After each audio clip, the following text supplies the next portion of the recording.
Meus irmãos, que Jesus nos abençoe. Mais uma quinta-feira, com a graça de Deus, aqui estamos, sendo envolvidos pelos mentores amigos. Vamos ler nossa mensagem. Ante o além. A vida não termina onde a morte aparece. Não transformes saudade em fel nos que se foram. Eles seguem contigo, conquanto de outra forma. Dá-lhes amor e paz, por muito que padeças. Eles também te esperam, procurando amparar-te. Todos estamos juntos, na presença de Deus. Emmanuel.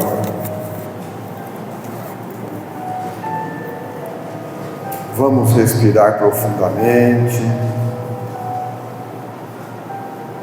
deixando-nos envolver pelos mentores amigos, que se alegram com a nossa presença, não por eles, mas por nós, porque buscamos Jesus à luz da doutrina espírita. E refletindo sobre esta mensagem, é o que aprendemos aqui, da imortalidade da alma, que todos estamos juntos, aqueles que estão no além e nós que estamos vestindo a roupa carnal. E neste momento, Senhor, em que nos reunimos em Teu nome, nós Te agradecemos a bênção da vida que é imortal, da vida que é bela e que, com as lentes da doutrina espírita que interpreta o Teu Evangelho, nós nos alegramos por viver sempre. E neste momento reunidos, nós Te pedimos o Teu amparo, a Tua bênção, a Tua luz, a nossa irmã e a todos nós que aqui estamos, a fim de que possamos refletir a mensagem, fortalecendo a nossa fé para a nossa melhoria íntima. Que assim seja, graças a Deus. Mais uma vez, Elisângela está aqui conosco, já faz parte da nossa casa, e nós vamos vibrar amor, entrando na mesma sintonia, e que Jesus nos abençoe. Você fica à vontade.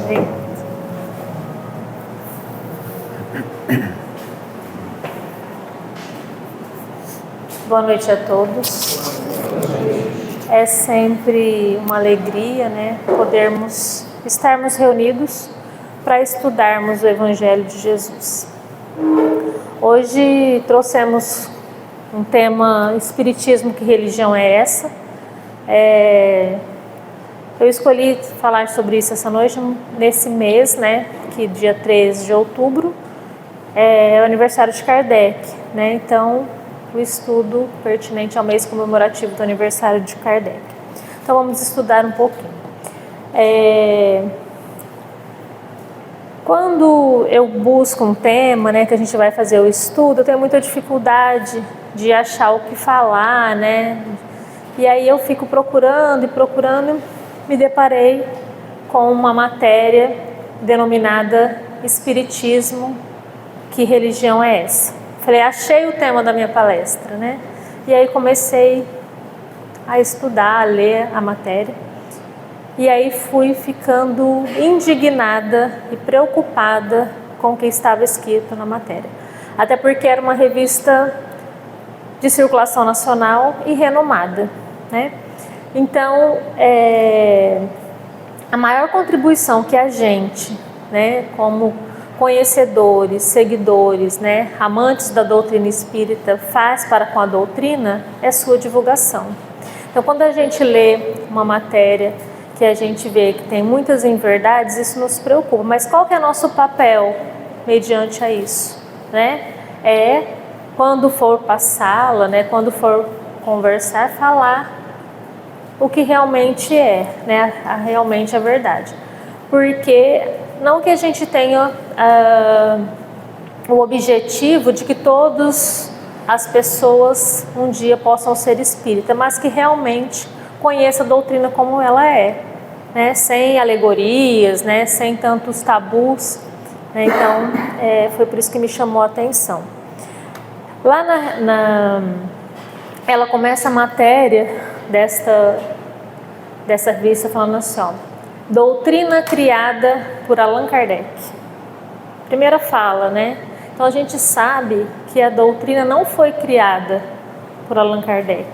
A doutrina, ela foi codificada, ela foi organizada, ela foi, né, colocada através do Pentateuco para a gente. Mas Kardec não criou nada, né? Ele fez um trabalho gigantesco para que a gente hoje tivesse a doutrina da maneira com que ela é. Mas, né, vamos fazer um retrospecto assim, no que foi a doutrina, porque hoje, quando a gente fala assim, ó, eu sou espírita, né, eu sou frequentadora do centro espírita, eu sou uma trabalhadora do centro espírita, a gente não tem tanto preconceito quando já foi há muito tempo, né? Antigamente, quando a gente falava que era espírita, o povo até assustava, pessoas que ainda o fazem, né? Mas hoje a gente já fala mais abertamente. Segundo o último censo, né, do IBGE, nós somos 4.264.000 pessoas que se dizem ser espíritas. E aí tem algumas literaturas que falam que há 40 milhões de simpatizantes. O que seriam esses milhões de simpatizantes? Que acredita, que já leu um livro, que vem aqui toma um passe, né? Que vem em busca de algum trabalho da casa, mas não se consideram espírita. E quando eu falo assim que antigamente a pessoa tinha vergonha, eu acredito que era vergonha mesmo, né? Que eu acredito que vocês conheçam pessoas, como Fernandópolis é aqui pertinho, em Diaporã é longe, acontece, né? Pessoas que deixam de frequentar a casa, né? E vão, por exemplo, a Fernandópolis em casas por ter receio de estar vindo aqui na casa, né? Nossa, o que fulano vai pensar? Né? Então, a gente ainda se depara com essas situações. A gente é procurado no momento de dor, né? Na hora de tomar um passe, na hora da prática assistencial. Mas, enfim, é uma doutrina, ela é nova, porque ela tem 168 anos, porque ela veio a partir do Livro dos Espíritos, que foi em 1857, né? E isso, nesse decorrer desses 168 anos, já teve muitas perseguições, porque até a Constituição de 1988, a prática espírita, né, as curas espíritas eram consideradas crime pela lei. A partir da Constituição que isso mudou. A gente tem exemplos, por exemplo, quem assistiu o filme, quem conhece a história do Zé Arigó, né, veio que ele foi preso por fazer cirurgias mediúnicas, né, por fazer as curas, foi preso, teve perseguições. Chico, o quanto Chico Xavier foi caluniado, foi perseguido, né, por ser um atuante, né, na doutrina espírita. Então a gente vê o quanto isso tem mudado, graças a Deus. Não tão muito tempo atrás, na região de Campinas, né, teve uma época que os centros eles eram apedrejados, né, tiveram vários ataques naquela região. Então hoje a gente vê que já é mais fácil, né, já é mais acessível, a mídia já traz de uma forma mais diferenciada. E eu confesso para vocês que quando eu fui fazer esse estudo, que eu descobri que desde 2022 existe em abril o Dia Nacional do Espiritismo.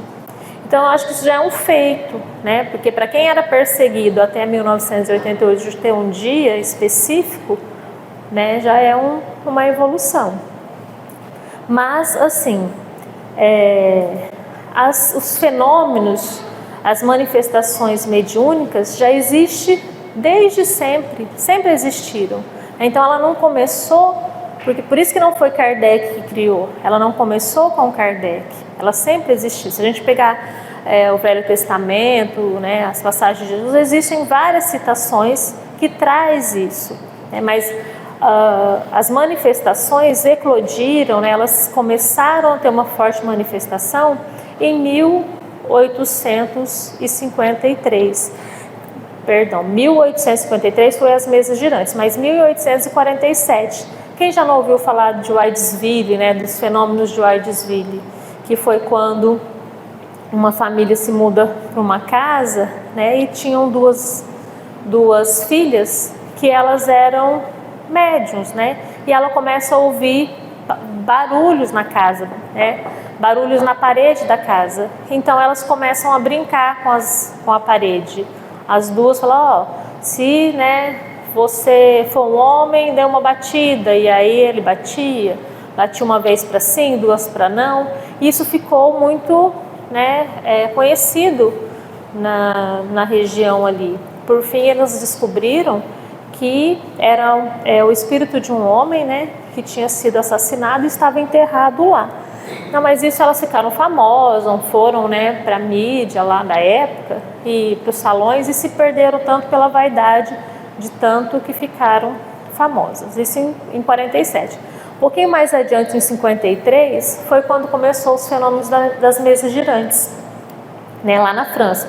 Waidesville nos Estados Unidos e as mesas girantes na França. E as mesas rodavam, as mesas levantavam, né? E também o pessoal ia pelo fenômeno, né? Para ver as mesas se levantarem sozinhas, girarem sozinhas.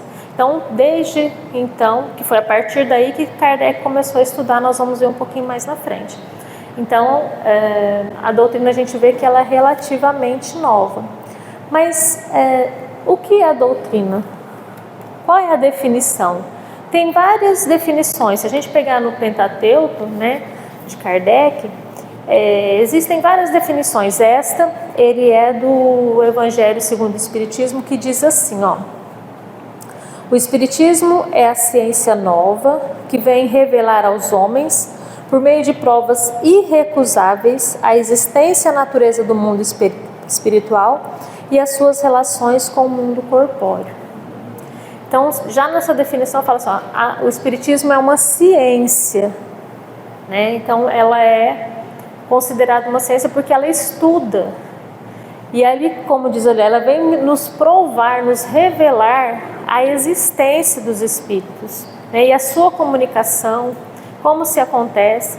Tanto que Kardec fala assim, se alguma vez a ciência provar ao contrário da doutrina, fique com a ciência. Fique com a ciência, mas até hoje, quanto mais a ciência avança, mais se comprova a doutrina, né? Então, e a doutrina, embora ele está falando que é uma ciência, ela é um tripé. Ela é ciência, filosofia e religião. Por que ciência? Nós já falamos, né? Ela estuda, ela comprova, né? Ela vem para comprovar e cientificamente, né? Tem muitas experiências científicas dentro da doutrina, da vida pós-morte, das EQMs, né? Da manifestação, né? Então tem vários. Se a gente pegar da cura pela água fluida, do passe, então se a gente buscar cientificamente, a gente vê muitos,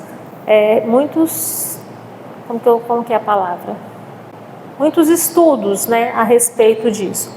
Mas como eu dizia, ela é uma ciência, ela é uma filosofia e uma religião. Ciência porque estuda, né, a existência da alma, falando que a alma existe, né?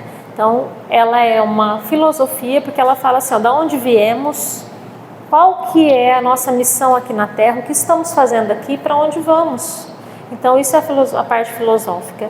E uma religião, porque ela nos traz, ela nos liga, ela nos conecta com Deus, né? Então, e assim como um tripé, exatamente igual aquele que está ali segurando a câmera, se a gente tira um pé, ele cai. Então ela precisa ter uma base forte dos três pilares da doutrina, né? Emmanuel diz assim, ó, que ela é uma ciência porque estuda. E eu conheço poucas religiões, né? Eu vim do catolicismo e depois eu me tornei espírita há 15 anos. Perdão, há 18 anos. Então eu não conheço a fundo, mas eu não conheço, pelo pouco que eu entendo, uma doutrina que se estude tanto igual a doutrina espírita. É que tem grupo de estudo, que estuda, que incentiva o estudo, né? Então a gente estuda, por isso uma ciência. Ela é uma filosofia porque esclarece. E ela é uma religião porque nos sublima, nos transforma, nos torna as pessoas melhores, né? Que nos traz mais próximo de Deus, né? E, né, Jesus, como a gente está falando da definição... Ai, passou um monte, deixa eu voltar. Ixi, passou um monte mesmo. E Jesus já havia dito, né? Tem outros evangelistas que tem essa passagem, mas ele disse: se vocês me amam, obedecerão os meus mandamentos, e eu pedirei ao Pai, e Ele dará a vocês outro conselheiro, para estar com vocês para sempre, o Espírito da verdade. O mundo não pode recebê-lo porque não o vê, nem o conhece, mas vocês o conhecem, pois Ele vive com vocês e estará em vocês. Então, Jesus estava falando da doutrina. Tem outros evangelistas que traz de maneira mais clara, mas, né, ele quis dizer que, né, como ele disse em outras passagens, se eu já te falo das coisas, quando ele falou de Nicodemos, né, das coisas da terra e vocês não conhecem, como que eu vou dizer das coisas do céu? Então, tudo a seu tempo. A doutrina veio no momento oportuno, quando a humanidade estava mais amadurecida, mais apta para receber, né, aquilo que Jesus falava só de forma alegórica. Então Jesus já tinha falado da doutrina, né? Então vamos falar um pouquinho de Kardec, né? Quem foi Allan Kardec? Allan Kardec, ele nasce, como eu disse, dia 3 de outubro de 1804, né, em Lyon, na França. Ele era filho de classe média alta, né? E ele sempre se destacou pelo estudo, desde muito cedo estudioso, né? E na época de Kardec, na Europa, todos almejavam estudar na Suíça, principalmente no Instituto de Pestalozzi, e foi para onde Kardec foi estudar. Ele ficou lá e ele, né, como eu disse, se destacando sempre, ele passa a ser monitor. Então, como tinha pessoas de vários países, né, porque ele na Europa é tudo meio pertinho, então ele era conhecedor de muitas línguas, ele era um poliglota. Então ele volta, né, ele fica lá por um bom tempo. Quando ele retorna para a França com 18 anos, ele tinha várias formaturas. Eu anotei algumas aqui de letras, matemática, aritmética. Ele volta, né, com várias formaturas e falando várias línguas. Então ele era muito bem conceituado na França. Todos queriam Kardec para poder, que na época não era Kardec, ele chamava Hippolyte Lyon, né? Não sei se é assim que se fala, Denisard Rivail, era esse o nome dele de batismo. Então ele era professor em várias universidades. E nesta época, né, o estudo não era para todos, não era todos que tinham direito de estudo. Então ele dava aula, ele vivia de dar aula nas faculdades, né, nas escolas, mas em contrapartida ele dava aula de graça na sua residência para aqueles que não podiam ter acesso às escolas da época, né? Então, desde sempre também preocupado com aqueles menos favorecidos. E aí, em 1854, tinha um amigo dele, que Fontier era o nome do amigo, chegou para ele porque ele era um amante do magnetismo. Ele tinha todas essas formações, mas ele gostava muito do magnetismo. E esse amigo falou para ele assim, ó, você já ouviu falar de umas mesas que sobem, que descem, que giram? Ele falou assim, ó, com essas palavras, o fluido magnético, né, ele é capaz de atuar sobre os corpos e fazer tudo isso. e não deu importância. Não ligou para aquilo que Frontier falou para ele. Passado exatamente um ano, ele encontrou esse mesmo amigo que falou para ele: agora eu tenho uma novidade. As mesas, elas sobem, descem, giram, mas elas respondem. Elas respondem o que os frequentadores dos salões lá perguntam. Então ele fala assim: então se ela responde, então enquanto não me provarem que eles têm cérebro e nervo para responder, eu vou ter que ver isso de perto. Então ele começa a frequentar esses salões, observando o que acontecia, e chega até as sessões mediúnicas. Então ele passa a ir nas sessões mediúnicas como estudioso. E ele entra em contato com a família Baldin, onde tinha duas irmãs também, que eram médios. Ele começa a frequentar. E como começou o estudo dele? Ele ia nessas sessões e ele perguntava para médium, né, porque Kardec não é médium, perguntava lá para médium, tipo, o que é Deus? Então aí, né, durante a sessão, obtinha-se a resposta: Deus, inteligência suprema, causa primária de todas as coisas. Então ele ia em outra sessão mediúnica e fazia a mesma pergunta: o que é Deus? Inteligência suprema, causa primária de todas as coisas. Então ele ia em várias sessões e fazia a mesma pergunta. Quando ele obtinha a mesma resposta, então ele considerava aquilo como verdade. E assim foi todo o livro dos Espíritos inteiro. Então, como nós já dissemos, o livro dos Espíritos, ele foi o primeiro livro, né? E ele foi publicado em 1857. A primeira edição do livro dos Espíritos tinha 501 questões somente. Aí, a partir da segunda edição, que passa a ter 1018, que é o que a gente tem até hoje, né? Então, imagine o trabalho de estudo de Kardec para fazer, né, essa seleção e esse livro. E aí aqui, né, está todo o Pentateuco. O segundo livro foi o Livro dos Médiuns, que foi em 1861, que trata das manifestações, os tipos de mediunidade, os tipos de médium, está tudo neste livro aqui.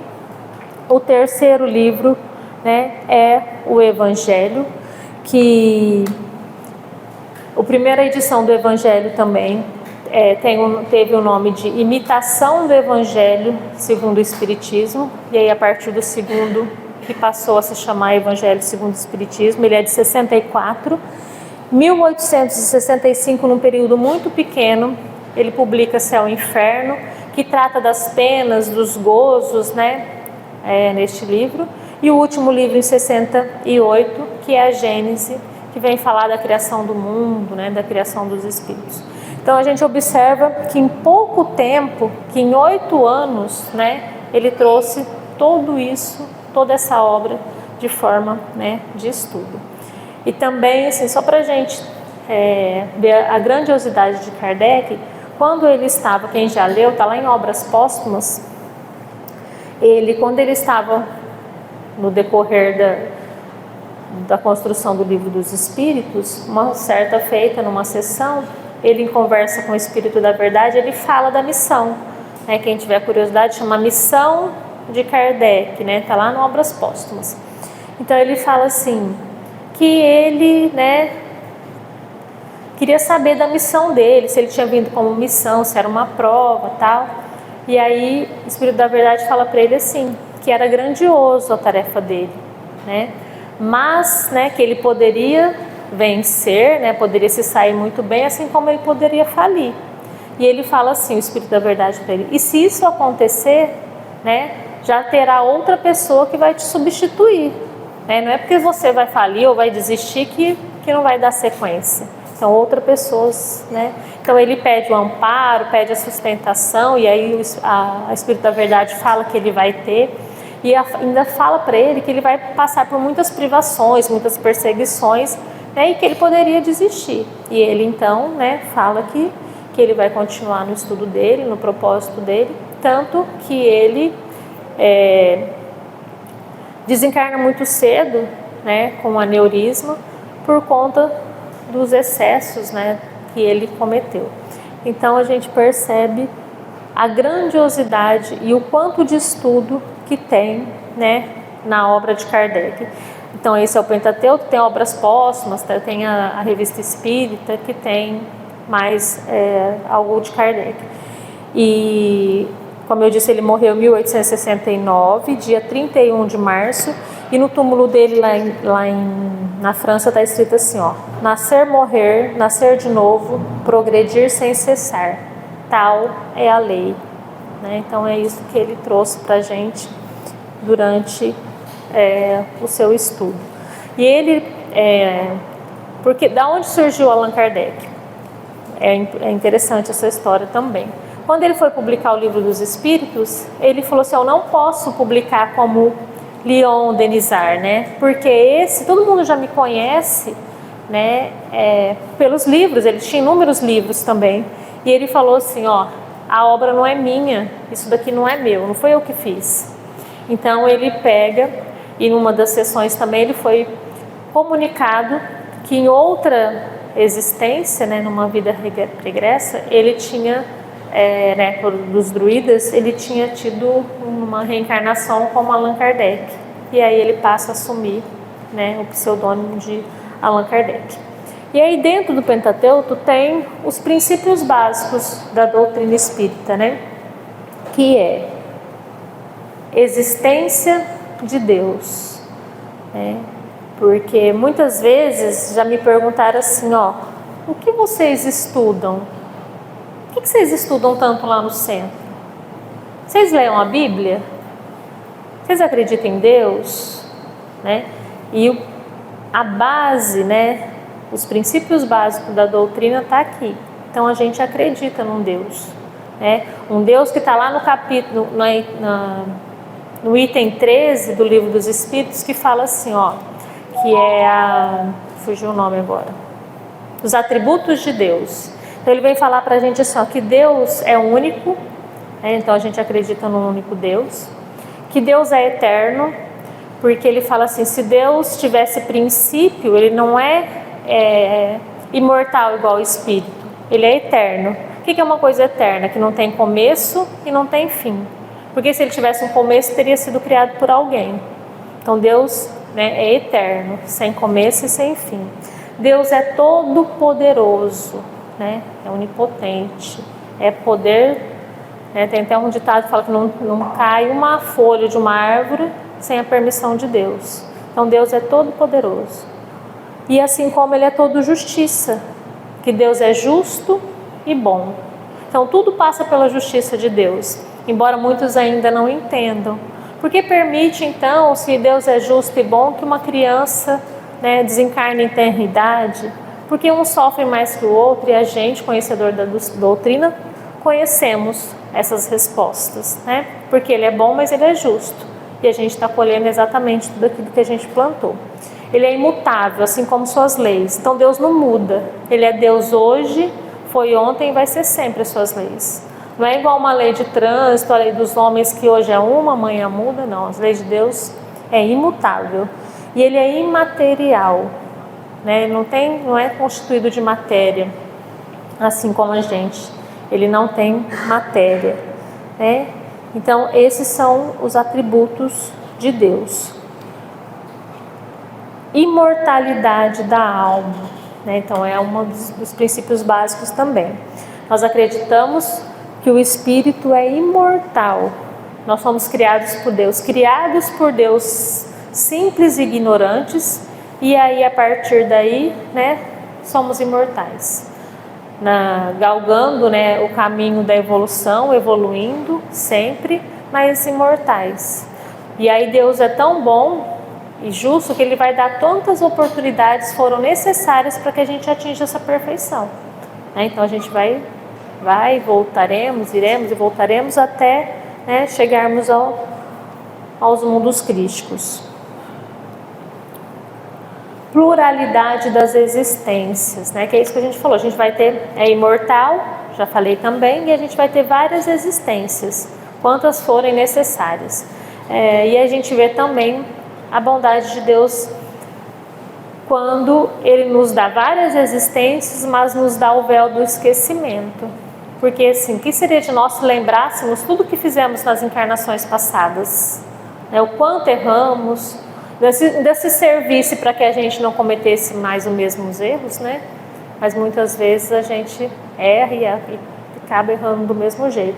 Então a gente tem o véu do esquecimento, porque muitas vezes não, sempre voltamos para corrigir os nossos erros, para acertar as nossas arestas, né? E sempre no mesmo círculo. Imagine nós se descobríssemos, né, que aquele que me fez tanto mal hoje está aqui do meu lado e eu conseguiria ser amada da mesma maneira. Então por isso temos o véu do esquecimento. E ele também nos traz outra coisa que é muito valiosa, né, e a gente vê o amor dele para com a gente, que é o livre-arbítrio. Ele deixa que a gente, né, tenha o livre-arbítrio, a gente decide. Porque se não fosse assim, fala assim, tudo é pré-determinado, a gente já vem pré-determinado. Não, porque se assim fosse, não teríamos livre-arbítrio. A gente que escolhe os nossos caminhos. A gente tem amparo, tem a proteção, tem a espiritualidade que nos aconselha, tem o anjo da guarda que está com a gente, né, desde sempre, mas temos o livre-arbítrio. O livre-arbítrio é nosso. Pluralidade dos mundos habitados, né? Conhecemos que existem vários mundos, né? Há muitas moradas na casa do meu pai. Porque seria muito egoísmo da nossa parte acreditar que o universo inteiro, que a ciência comprova, e quantos mundos existem, se a gente pegar só o sistema solar, quantos que não tem de planetas, né? Acreditar que só existe vida aqui na Terra, né? Que os outros estão lá de enfeite. Então são vários mundos habitados, cada um no seu grau de evolução. E aí a gente, quando vê a evolução dos mundos, a gente começa lá no mundo primitivo, qual a Terra já passou, né? Que foi os mundos primitivos é destinado à criação dos espíritos. Aí depois a gente evolui um pouquinho, passa a mundo de prova e expiação, que é o que a Terra está agora, né? Depois evoluímos mais um pouquinho, vai no mundo de regeneração. Depois nós vamos no mundo felizes, né, ou ditosos, e até os mundos crísticos. Então a gente vai evoluindo assim como os mundos, né? E comunicabilidade dos espíritos. Existe uma comunicabilidade entre o mundo corpóreo e o mundo espiritual. E essa comunicação, né, a doutrina traz, nos esclarece e nos fala, nos comprova, né? E nós sabemos que a mediunidade, que está tudo lá no livro dos médiuns, né, ela existe sempre. Quando a gente entra em sintonia para fazer uma prece, nós estamos entrando, já é um contato, uma comunicação com outro mundo. Há as mediunidades mais ostensivas, né, que é a mediunidade que o pessoal conhece como mediunidade mesmo, mas mediunidade é de estar no meio, né, em contato. Então, quando a gente faz prece, quando a gente se liga em sintonia, a gente está colocando a nossa mediunidade, né? Então, tem uma frase dizendo assim, todo homem é médium, por isso não tem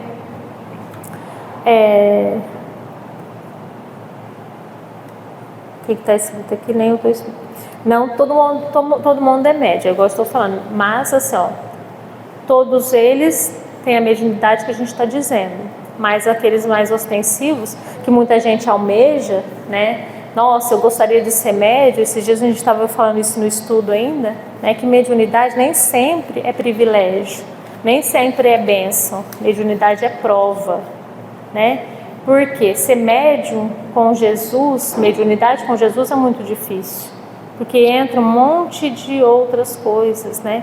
O médium é o que mais tem que estudar, o médium é o que tem mais que ser exemplo, o médium, né? Então é prova. Então a gente precisa, né, saber que todos nós temos a mediunidade, mas ostensivas são poucas. E existem vários tipos de mediunidade, né? De cura, de visão, de audiência, né? Então, tem uma série de mediunidade. Uma coisa que falava nessa revista, que me chamou muita atenção, que dizia assim, só um minutinho, a boca secou.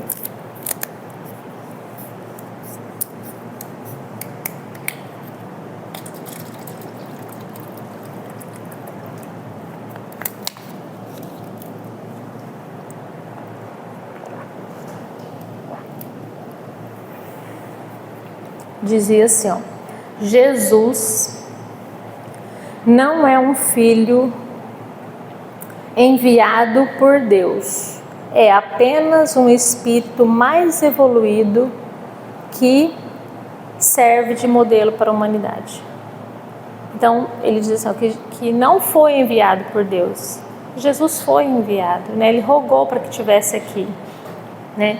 E ele serve de modelo e guia, mas ele é não é um espírito mais evoluído, ele é o espírito mais evoluído que esteve aqui na Terra, né? Então quando está lá no livro, fugiu o nome, deixa eu ver se eu escrevi, A Caminho da Luz, que fala assim, ó, quando na formação da Terra, que foi se formar a Terra, vamos dizer que teve uma reunião para poder falar da formação da Terra, Jesus estava coordenando tudo isso. Como ia fazer, do que ia ser constituído, como que ia acontecer, Jesus estava lá. Por isso fala assim, que Jesus é o governador planetário. E ele é sim modelo e guia. Outra coisa que diz nesse estudo, né, diz lá, segundo um professor estudioso de religião, que a doutrina espírita não é uma doutrina cristã, que ela usa o cristianismo para se autoafirmar. Enquanto o nosso companheiro fazia a prece, né, que ele disse assim, que a gente possa, né, estar aqui para receber os ensinos de Jesus e colocar em prática os ensinos de Jesus. Não foram com essas palavras, mas esse era o sentido. Eu não conheço, eu desconheço qualquer estudo, qualquer orador, qualquer coisa que se fale aqui no centro, que não traga Jesus como exemplo, que não traga Jesus como modelo.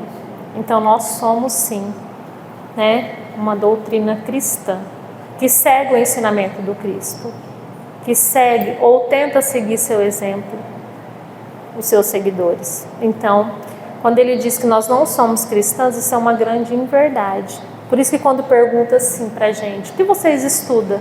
Estudamos o Evangelho de Jesus, à luz da doutrina espírita, que nos esclarece, que nos traz de forma mais clara ainda o Evangelho de Jesus. Mas a base é o ensinamento de Jesus. Jesus é o guia e o modelo para toda a humanidade. É a doutrina que ensinou e exemplificou. É a expressão mais pura da lei de Deus. Porque ele veio trazer de uma maneira com mais amor os ensinos de Deus, né? Que na época de Moisés era mais rígido, né? Então Jesus veio nos trazer a parte do amor, que a gente só evolui através do amor, né? E aí a gente vai falar um pouquinho, né, que também falava bastante lá nessa matéria sobre o centro espírita. Ele dizia assim, ó, que os centros espíritas são coordenados por médiuns. Também não é uma verdade. Eu venho de um centro que que foi presidente por muito tempo, hoje não é mais, mas faz pouco tempo, que ele não era médium, ele não tinha nenhuma mediunidade, só que ele era um grande conhecedor da doutrina, um grande estudioso, uma pessoa exemplar, mas que não tinha mediunidade. Nem por isso ele deixou de coordenar e de presidir a casa espírita. Então não se faz necessário ser médium para coordenar a casa espírita, né? Uma coisa que fala lá dentro da matéria, fala assim que todas as obras, não é todas as obras, todas as práticas da casa espírita são de graça. Então isso é verdade. Por que isso acontece? Dai de graça tudo que de graça recebestes. Então se você acha um centro que cobra alguma coisa, água fluida, né, que cobra passe, isso não é doutrina espírita. Então isso é verdade. Nada, né, que tem dentro da casa espírita é cobrado, justamente porque, né, a gente não pagou por isso, né? E falava lá que não tem rituais. Por que não tem rituais dentro das casas espíritas? Não tem hierarquia, não tem rituais, não tem imagens, né, de adoração. Primeiro porque fala que a simplicidade deve prevalecer dentro das casas, para que, né, seja semelhante às primeiras casas de Evangelho de Jesus, onde o que importava era o seu Evangelho, a sua palavra, e onde Jesus pregava, em qualquer lugar onde que ele pudesse estar. Importava se tinha teto, era na praça, era nos campos. Então a simplicidade deve presidir, é assim que acontece nas casas, né? E adoração, porque Deus deve ser adorado em espírito e verdade, e não em imagens. Por isso que nós também não temos nenhum tipo de imagens, né? E lá o Centro Espírita diz assim, que é uma escola, eu vou ler aqui que fica mais fácil. Escola de formação espiritual e moral, baseado no Espiritismo ou nos ensinamentos de Jesus. É posto de atendimento fraternal a todos os que procuram com o propósito de obter orientação, esclarecimento, ajuda ou consolação. Então esse é o Centro Espírita, né? O Centro Espírita. Ele vem aqui trazer muitas vezes a gente ouve assim, é um hospital ou era uma escola. Hospital porque quem vem em busca de socorro, né, o alívio das dores, das aflições, aqui recebe. E uma escola porque quem vem buscar a resposta dos porquês também aqui recebe. Quantas pessoas não adentrou aqui pela primeira vez em busca de respostas? Por que acontece isso? Por que acontece isso comigo? Por que é assim? E aqui a gente encontra tudo aquilo que a gente está procurando, né? E Jesus é a base, está dizendo aqui, né? Também aqui a gente pode encontrar a parte social também, que geralmente a maioria das casas aqui encontra. Não só a assistência espiritual, mas a material também. Na matéria que eu digo para vocês, falava assim, que todos os frequentadores da casa espírita eram obrigados a ler o Pentateuco, que é aquelas 5 obras de Kardec. Quem já leu os 5 livros de Kardec? Já leu? Então são raros, mas ninguém cobra, porque isso parte da gente. A gente que começa a buscar, a gente que tem a necessidade de entender e começa a procurar. Mas ninguém fica lá na porta cobrando. Por que você não vem no estudo? Por que você faltou? Por que você não leu? Então isso não acontece, ninguém é obrigado a nada. A gente que se transforma e a gente que se cobra. Quer ver quando a gente tem um trabalho que a gente começa a participar do trabalho da casa e a gente por algum motivo falta? Não dói? Não parece que está faltando alguma coisa? Por que eu não fui? Então a gente se cobra, não é o dirigente da casa, não é o presidente, é nós que nos cobramos. Porque nós sabemos que somos responsáveis. E a Casa Espírita nos fornece a oportunidade de crescimento. Ela traz a oportunidade de crescer. Tem eu acho que é da FEB, que diz assim, a Casa Espírita é a oficina de trabalho que proporciona aos seus frequentadores a oportunidade de executar o aprimoramento do Evangelho em suas atividades. Então a gente pode se envolver em qualquer atividade da casa, né? Porque, por exemplo, você fala assim, fulano me chamou para fazer prece lá na frente, mas eu não consigo.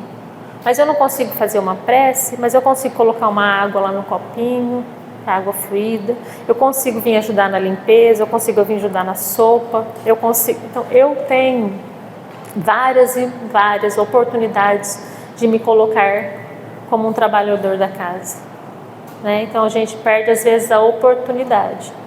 Às vezes, a gente fica esperando o convite, né? Nossa, mas ninguém me chama. Mas por que alguém tem que me chamar? A gente não fala assim, eu vou na nossa casa espírita, vou lá na nossa casa. Não é na casa de fulano, é a nossa casa. Então a gente tem que se colocar, sempre para o trabalho. E quais são os objetivos da casa espírita?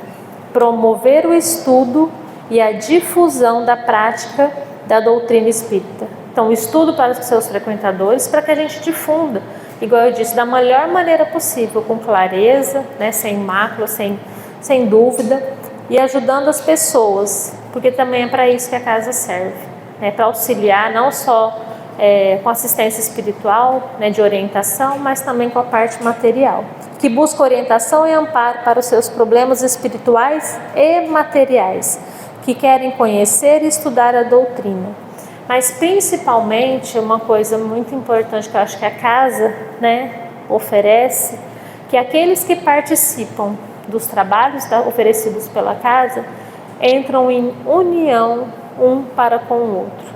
A gente se torna realmente uma família, né? Porque a gente passa a conviver mais, a gente passa, né, a solidariedade mais com aquele que está ali com a gente. Quando não vem, a gente se preocupa. Então, esse vínculo é criado juntamente com os trabalhadores da casa, né? Então, a gente precisa se envolver mais com o trabalho da casa. Quando eu já fazia algum tempo, né? Porque a gente, aqui não deve ser diferente, não se divulga muito a parte burocrática da casa espírita que existe. Toda casa tem a parte burocrática, né? Tem as reuniões de diretoria, tem uma diretoria, tem ato, tem tudo isso. Mas a gente que vem só nas palestras, a gente não fica sabendo. E eu perguntava assim, ó, como que a casa se sustenta? Como que a casa se mantém? Porque eu perguntava assim, eu que, né, venho de outra religião, ninguém pede nada, né? Ninguém pede que você pague uma quantidade todo mês, não tem essa né? Eu ficava me perguntando como que isso acontecia, né? Até que um dia eu resolvi participar da reunião de diretoria, e aí a gente toma ciência, né? Porque essa luz não se paga sozinha, então tudo tem que vir de alguma coisa, então a gente tem que se tornar parte integrante da casa, né? Para que a gente possa ser realmente a nossa casa. E quais são as atividades? Eu não perguntei, né, quais as atividades que existem aqui na casa, mas a básica, né, de todas as casas espíritas, né, são, primeiro, a divulgação da doutrina espírita. E como se dá essa divulgação da doutrina espírita? De várias maneiras. Num dia de quinta-feira, como hoje, de palestra pública, né? A biblioteca da casa, que tem uma vasta, né, literatura, não só de Kardec, mas quantos nomes, só Chico Xavier tem mais de 400 obras, né? Então as literaturas da biblioteca, a evangelização infantil, porque a gente precisa valorizar a evangelização infantil, porque é lá que vai ser o futuro da casa, né? Porque a gente já está do meio-dia para tarde, e aí nós estamos passando, e aí quem vai dar continuidade? Então precisamos, né, dar importância para as crianças. Hoje tem a mídia que tanto nos ajuda, né? Só que por vezes a gente é meio acanhado em divulgar, né, de colocar, porque, né, mas está aí para esclarecer, né? Exemplo disso, hoje a gente já assiste ao vivo as palestras, né? A gente tem, acredito que a casa aqui também tem um grupo de WhatsApp, né, onde a gente comunica ali no grupo, tem os Facebooks, os Instagram da vida que a gente divulga também a doutrina, então é uma maneira de divulgar. Então por que não divulgar? Para que não usar a mídia a nosso favor, né? Tem os estudos também que a casa oferece, que é uma forma de divulgar a doutrina espírita. Tem a assistência espiritual, né, dentro dos trabalhos, que na grande maioria das casas, das vezes, é por isso que as pessoas vêm em busca da assistência espiritual, quando está passando por problemas, né, espirituais, é aqui que vem buscar socorro. Alguns permanecem, né, e outras não, mas, né, não está condicionado também à permanência, que venham, né, cure seus males, né, mas que tenham contato enquanto estiver aqui se tratando, enquanto estiver aqui buscando, e conheça a verdade, e conheça, né, como realmente é a doutrina. E dentro da prática espiritual também está o estudo, porque quando a pessoa que está sofrendo alguma influência espiritual, ela estuda, ela se autoconhece e ela começa a se transformar, muitas das vezes, né, os problemas espirituais também desaparecem com ela, né? Tem um atendimento fraterno, não sei se aqui vocês usam esse nome, que são os passes, as visitas, né? Também é um tipo de assistência espiritual. As atividades mediúnicas em si, que a casa também deve ter, né? O atendimento mediúnico, as sessões mediúnicas. e que são os mais procurados, já disse, né? Muitas vezes as pessoas vêm em busca do atendimento das sessões mediúnicas. E o trabalho assistencial, né? E promoção social, que também é um trabalho de referência quando a gente fala de doutrina espírita.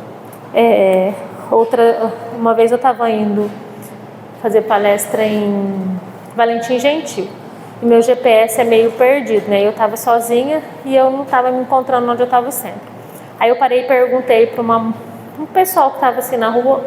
Aí eu perguntei assim, ó, moça, me explica para mim onde que é o centro espírita? Aí ela falou para mim assim, ó, lá no céu. Aí eu agradeci, né? E fiquei mais perdida ainda, né? Aí a outra que escutou falou para mim, não, moça, peraí. Espera aí. Ela falou assim, é lá onde serve a sopa? É lá onde serve? Eu falei, exatamente lá. Né? Então a gente tem a referência do assistencialismo. Então, enquanto uns debocham, né, outros é referência pelo trabalho que executam. E aí ela me explicou. Então, a parte social, geralmente eu trabalho com cesta básica, com sopa, né, com a campanha do agasalho, com os bazares assistenciais, com os brechós. Então, cada casa tem a maneira do trabalho. E aqui eu não coloquei aqui, mas eu já comentei alguma coisa, que é a questão administrativa da casa, que alguns poucos não conhecem, que também dá trabalho. Que tem que ter ata, tem que ter reunião, tem que ter presidente, tem que ter diretor, tem que ter, porque é lei, né? Porque a casa espírita, né, ela tem que estar documentada. Então isso requer muito trabalho, né? E a gente precisa se inteirar disso para que a gente possa auxiliar sempre que possível, né? Então que a gente possa divulgar nossa doutrina, que tanto nos auxilia, que tanto nos faz bem, né, da maneira correta, para que os outros lá fora o conheçam assim como nós. Como eu disse, não com a intenção de ser espírita, mas de que conhecer. Porque certa feita perguntado se a doutrina espírita seria o futuro, né, a religião do futuro, responderam assim, não, será o futuro de todas as religiões. Porque haverá todas as religiões, né, mas todas elas conhecendo a doutrina como nós conhecemos. Então, todas elas vão ter o conhecimento, né, do qual a gente conhece. Então, que a gente possa ser um divulgador dessa doutrina. Que Jesus, esse mestre amoroso, né, que tanto nos abençoa, que tanto nos exemplifica, como disse ele, eu sou o caminho, a verdade e a vida. Ninguém vai ao Pai senão por mim. Que a gente possa seguir os vossos exemplos e caminhar dentro dos seus exemplos, para que a gente consiga a evolução um pouquinho dessa existência. Que Ele nos abençoe e nos traga sempre a sua paz.